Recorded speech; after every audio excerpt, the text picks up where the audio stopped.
Hello po sa inyong lahat at dito po ang aming tagpuan sa McDonald's.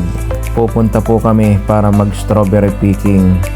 Kasama ko po dito ang Adem, Amboy at saka po Libres family. Mag-aalmusal muna po kami bago kami umalis. Heto nga po at nag-umpisa na po kaming mag-drive. Kasama rin po namin dyan ang Del Rosario family pero susunod lang daw po sila. Balik kaming 4 lamang pong sasakyan ang naga-convoy ngayon. Ito pong aming pupuntahan ay kulang-kulang 2 oras. Kaya't medyo mahaba-habang biyahe rin po ito. Huwag na po nating patagalin. Heto na nga po at nakarating na po kami dito po sa kanilang parkingan. At nag-umpisa na rin po kaming maglakad para po pumasok doon sa kanilang pinakamay entrance. Ayan po at dala-dala na po namin ang aming mga basket na paglalagyan. Medyo marami po ang mga taong pumunta ngayon dito sapagkat ngayon po ay holiday. Kaya kailangan muna pong pumila ng konti bago pumasok. Tamang-tama po na habang nasa pila kami ay dumating na rin po sina paring George. Yan po ang Del Rosario couple. Heto po at nakapasok na po kaming lahat. At namimili lamang po kung saang parte kami papasok. Dito nga po pala ay magandang manguha sapagkat kung inyong makikita ay ayan, nakahang po ang mga strawberry. Kaya po madali pong mamitas dito. Hindi nyo na po kailangang yumuko. At ganyan po, mamimili lamang po kung saan blocks kayo papasok. Hindi ko po alam kung hanggang ilang blocks yan, pero may nakikita po ako na mga 120 numbers. So ganun po siya kalawak. Heto po at nagkanya-kanyang pasok na nga po sila. 84, yung pala may number. 84, 85. Ayun, at sa 85 muna po kami pumasok. Hindi po namin alam kung marami na ang nakapanguha or napaaga lamang sa season ang aming pagpunta sapagkat kokonti pa lamang po ang mga hinog. At kung inyong mapapansin ay heto, tuwang-tuwa na po ang mga bata at nagsimula na rin pong mangain si Chichi. There's prettier ones at the top. Ayan po at nagsimula na rin si Rain na mangain.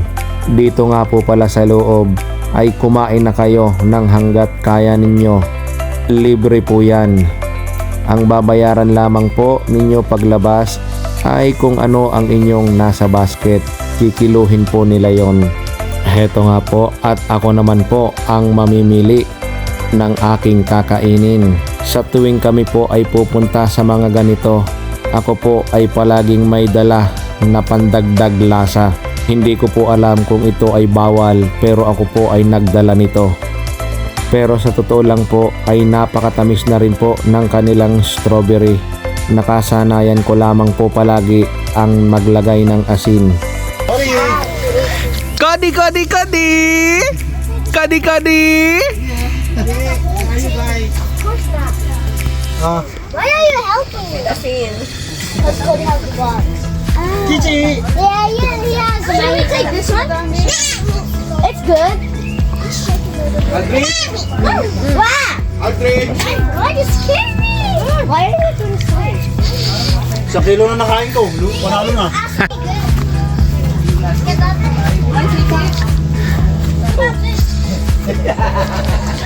Hindi nakaisip nito. Ang ganda-ganda ng tulog ko. Tapos, may headset. Pinapunta ako dito. Asin oh, paasin. Oh, yummy. Ayun at nagpatuloy lang po kami sa pangangain. Doon po sa aming mga napasukan na blocks ay walang masyadong hinog. At nandito lang po pala sa may bandang dulo ang marami. Ayan po at patuloy ang aking pagkain habang nangunguha. Halos nangangalahati na rin po yung una naming basket. Sayang po sapagkat si Roy Ben ay hindi po nangangain yan. Natutuwa lamang po siyang mamitas. Okay, wait. Let's do it together. Okay, cheers. 1, 2, 3. Salty. It's so yummy. No. Ayan po, at tuwang-tuwa po kaming lahat dahil sobrang tamis po talaga ng kanilang strawberry. Sa totoo lamang po, kahit ako ay napakarami na rin pong nakain. At kung inyo pong mapapansin ay heto, marami na rin pong napanguha ang mga bata. At makikita nyo po ang ngiti sa kanilang mga mukha sa sobrang saya po nila. Heto nga po, at susubok na rin daw si Mrs. kumain. Kanina pa po kami dito, pero ito pa lang po ang unang subo niya. Dahil nga po sa masakit ang tiyan niya, kaya't hindi po siya agad makakain kanina. Heto po, at medyo marami na rin po kaming napanguha. Halos papuno na po ang aming basket. Oh no, paborito ako ng mga yan. I don't. Mommy, got it. Come, Cody. Cody! Cody! Cody siya. Ayan po si Cody, kailangan pa pong buhatin para po maabot ang mga strawberries. At nagpatuloy lang po kami sa pangunguha. Medyo malayo po ako kay Latin, kaya sa aking kamay ko muna po inilalagay ang aking mga nakukuha. At syempre po, habang kami ay nangunguha, ay tuloy pa rin po ang aking pangangain. Marami po talaga ang pwedeng kunin, pero ako'y namimili lamang po ng sobrang hinog.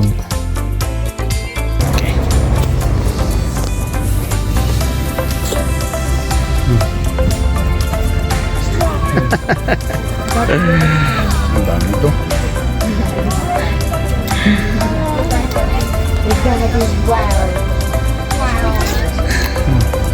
Ay, libre pa din eh. Okay. Paglabas mo, may bayad na.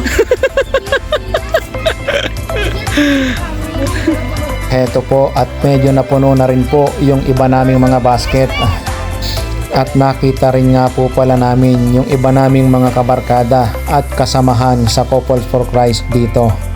Sila naman po ang Milotes family. Hello. Video. That's right, Dad. There. Ba't hindi masyadong hinog yung kinukuha mo? Kaya nga, Ay, siya. Hello bro. Hello. Sabi nga doon yata sa dulo. Dito sa dulo hanggang simula 25 pababa. Oh, kita mo, bubulot ka naman. Ay. Ganun ano lang? Oo. Yung hanggang 20. 20 doon pa, 25. O yeah, puno na. Ang dami, puro puno na yung kanila. Heto po, at nangunguha na rin po sila. Sa sobrang excited ni Baste kanina, ay kahit hindi pag-aanong hinog, ay kanya nang kinukuha. This one. The big one, oh. But I still not good. Oh yeah. Oh yeah. This is good na yan. Ah, kasi ano daw yung ilalim. Ilalim, pero good na to. Oh yeah, ganda na yan. Good na to. Maganda yan, ilalim lang yung ano. Ilalim lang yan. Pagdating sa bahay, hinog na yan. Yeah. Oh, wow! Talagang napakaraming mapipitas. Sa mga pagpasok pa lang dun eh.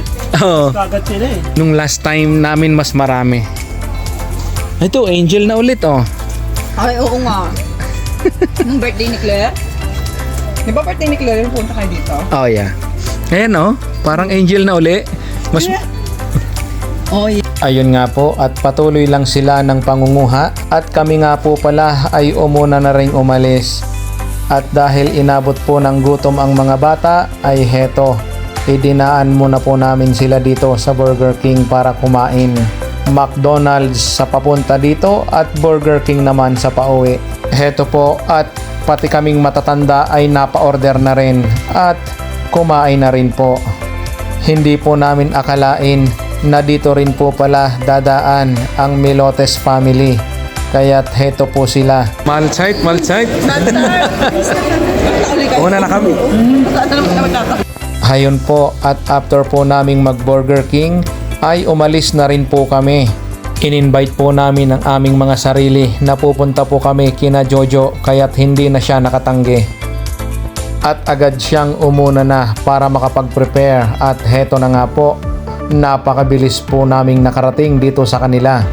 At napakabilis din po niyang nakapag-prepare. At ayan nga po ang crispy pata. Dalawa po yan, kaso yung isa ay nagayat na. Ayan nga po, at kahit biglaan ay marami pa rin pong handa. Dahil dito po sa kusina ay mayroon din pong nagpiprepare. Ang kanila pong piniprepare ay kinuha din po sa pangalan ng grupong ito. At ayan po ang lomi. Ayan na po at isa-isa na pong idinadala sa amin. Yan ay ko, kita nyo ga, itsura pa lamang ay busog ka na. Lalo na pag ikaw ay nakakain na, siguradong bighal. At kasarap palang pumunta din ni kila Jojo, ay may taga-serve pa. Parang nasa restaurant eh. Ko, kay namang tawa nun hagalpak na eh. Heto nga po at hindi na kami magkanda ugaga. Nagkanya-kanyang kain na po. At after pong makakain ay heto, nagpapahinga muna po ng kaunti. Lahat ay seryoso na sa panunood ng TV. At maya-mayang kaunti po ay hayaan dumating na rin po sila paring Gary. Kasama po niya dyan si Nanay at saka si Maring Miles. At after po mahulawa ng kaunti ay heto naman po ang sunod na sinerve. Yan po ay sinigang na salmon. Talaga namang parang nakapamiesta. Maraming salamat muli sa inyo Jojo at talaga namang kaming lahat ay busog na busog. Hanggang sa susunod pong muli, God bless po sa ating lahat.